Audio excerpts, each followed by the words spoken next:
Hi, welcome to Serin's kitchen. இன்றைக்கி நம்ம கிச்சனில் பார்த்திங்கன்னா ஒரு குழம்பு ரெசிபி தான் பண்ண போகிறோம். அதுவும் முட்டை குழம்பு. ரொம்ப அருமையான டேஸ்ட்டில், அதுவும் ரொம்ப ஈஸியாக பண்ணக்கூடிய அளவுக்கு வறுத்தரைச்சி முட்டை குழம்பு பண்ண போகிறோம். ரொம்ப ஈஸியாகவும் இருக்கும், அதே சமயம் ரொம்ப ருசியாகவும் இருக்கும். வாங்க அந்த முட்டை குழம்பு எப்படி பண்ணலாம் அப்படிங்கிறத பார்க்கலாம். முட்டை குழம்பு பண்ணுறதுக்கு முதல்ல மசாலா வறுத்து எடுத்துடலாம். ஸ்டவ் ஆன் பண்ணி ஒரு பேன் வச்சுருக்கேன். அதில் தேங்காய் சேர்த்துருவோம். ஒரு 1/4 முடி அளவுக்கு தேங்காய் துருவி சேர்த்துக்கோங்க. தேங்காயால் அந்த ஈரப்பதம் போகிற வரைக்கும் வறுத்து எடுத்துடலாம்.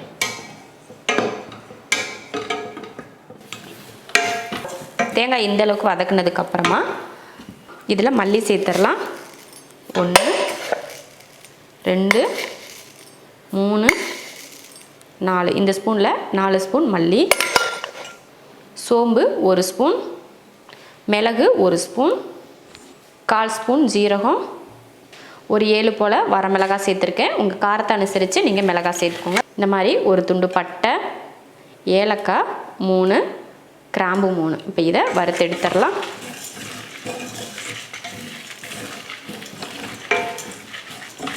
இந்த மாதிரி நல்லா வறுத்துக்கோங்க. அந்த தேங்காயோட கலர் வந்து நம்ம மல்லியெல்லாம் போட்டு வறுக்கிறப்போ லைட்டாக ப்ரௌன் கலராக மாற ஆரம்பிச்சிருச்சு பார்த்திங்களா? அந்த மாதிரி நம்ம வறுத்து எடுத்துக்கணும்.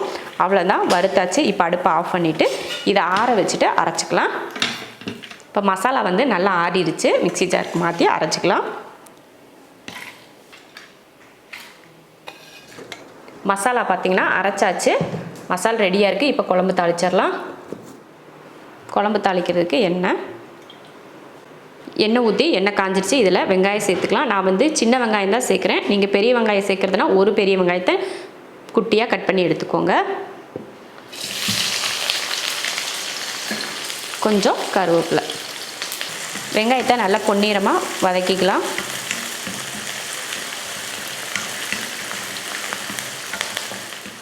பாருங்கள், வெங்காயம் இந்த மாதிரி கலர் மாதிரி வந்திருக்கு பார்த்திங்கன்னா, நல்லா பொன்னிறமாக இருக்குது பாருங்கள். இந்த மாதிரி வதக்கி எடுத்துக்கோங்க. இப்போ இதில் ஒரு 1/2 ஸ்பூன் அளவுக்கு இஞ்சி பூண்டு பேஸ்ட்டு சேர்த்துக்கோங்க. சேர்த்துட்டு இதையும் கலந்து விட்டுறலாம்.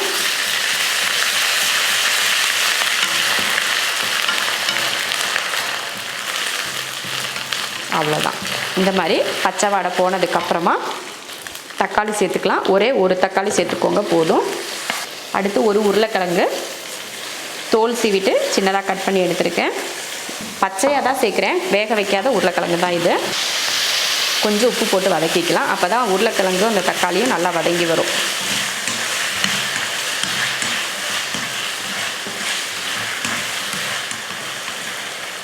உருளைக்கிழங்கும் தக்காளியும் நல்லா வதங்கி எண்ணெய் பிரிஞ்சு வர ஆரம்பிச்சிருச்சு. இப்போ இதில் வறுத்துட்டு அரைச்ச மசாலா இதில் சேர்த்துடலாம். கொஞ்சம் மஞ்சத்தூள்.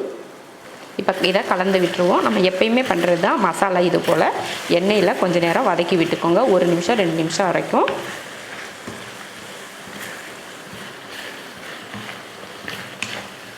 இது போல் நல்லா வதக்கியாச்சு. இப்போ இதில் தண்ணி சேர்த்துருவோம். மிக்ஸி ஜார் கழுவி கொஞ்சம் தண்ணி. நமக்கு குழம்பு எந்த அளவுக்கு தேவையோ அந்த அளவுக்கு தண்ணி சேர்த்துக்கோங்க. கொஞ்சம் கெட்டியாக இருக்கணும்னா தண்ணி அதிகம் சேர்க்காதீங்க. இல்லை கொஞ்சம் தண்ணியாக இருந்தால் நல்லாயிருக்கும் அப்படின்னு உங்களுக்கு பிடிச்சதுன்னா நீங்கள் கொஞ்சம் தண்ணி எக்ஸ்ட்ராவே சேர்த்துக்கோங்க. அவ்வளோதான். இந்த அளவுக்கு தண்ணி தான் நான் சேர்த்துக்கிறேன். ஏன்னா குழம்பு வந்து முட்டை குழம்பு வந்து ரொம்ப தண்ணியாக இருந்தால் அந்தளவுக்கு ருசியாக இருக்காது இல்லையா? அதனால தான். உங்களுக்கு வந்து மிளகாயில் போட்ட காரம் பத்தலை அப்படின்னு நினச்சிங்கன்னா இன்னும் கொஞ்சம் மிளகாத்தூள் வந்து நம்ம வதக்குவோம் பார்த்திங்களா, அந்த டைமில் போட்டுக்கோங்க. அடுத்து இதில் முட்டை சேர்த்துக்கலாம். நான் வந்து 5 முட்டை வேக வச்சு எடுத்திருக்கேன். இதை கீறிட்டு குழம்புல சேர்த்துக்கலாம். இந்த மாதிரி கீறிட்டு சேர்த்துக்கோங்க. அப்போ நல்லா முட்டையில் வந்து மசாலாலாம் பிடிக்கும்.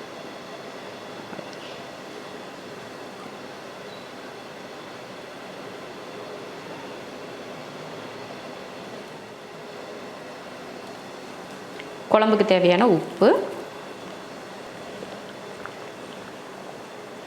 உப்பெல்லாம் போட்டு நல்லா கலந்து விட்டாச்சு பார்த்துக்கோங்க. ஒரு 5 நிமிஷத்துக்கு குழம்பு வந்து நல்லா வேகட்டும். மூடி வச்சிடலாம். குழம்பு வேக வச்சு இப்போ 5 நிமிஷம் ஆயிடுச்சு பார்த்திங்கன்னா. எடுத்து பார்க்கலாம். நல்லா பாருங்கள், நல்லா குழம்பு வெந்து நல்லா கெட்டி சேர்ந்து வந்துருச்சு. உருளைக்கிழங்கும் நல்லா வெந்துருச்சு. இப்போ இதில் அடுப்பை சிம்மில் வச்சுட்டேன். சிம்மில் வச்சுட்டு 2 முட்டையை உடைச்சி இதுக்கு மேலே ஊற்றிடலாம். இந்த மாதிரி ஊற்றிடுங்க. ஊற்றிட்டு கலந்தெல்லாம் விட தேவையில்லை. அப்படியே சிம்மில் தானே இருக்குது, அப்படியே மூடி வச்சுருங்க. இது ஒரு 3 நிமிஷத்துலேருந்து 4 நிமிஷம் வரைக்கும் இருக்கட்டும். அதுக்கப்புறம் எடுத்து பார்த்துக்கலாம். இப்போ 3 நிமிஷத்துக்கு மேலே ஆச்சு, எடுத்து பார்க்கலாம். பாருங்கள், நம்ம உடச்சி ஊற்றின பார்த்திங்களா அந்த முட்டை அவ்வளோ அழகாக சூப்பராக மேலே வெந்து வந்திருக்கு. அதை இப்போ கொஞ்சமாக கலந்து விட்டுருங்க. அவ்வளோதான், சூப்பரான ஒரு முட்டைக்கறி ரெடி ஆயிடுச்சு. அவ்வளோதான். பார்த்திங்கன்னா நல்ல முட்டைக்கறி வந்து இந்த மாதிரி முட்டை நீங்கள் வந்து பொடி பொடியாக உடச்சி ஊற்றி இது போல் முட்டைக்கறி செய்யுங்க, சூப்பராக இருக்கும். உங்களுக்கு இதில் முட்டை உடச்சி ஊற்ற விருப்பம் இல்லைன்னா நீங்கள் ஊற்ற தேவையில்லை, இதெல்லாம் கட்டாயம் கிடையாது. உங்களுக்கு பிடிச்சதுன்னா மட்டும் இந்த மாதிரி முட்டையை உடச்சி ஊற்றிக்கோங்க.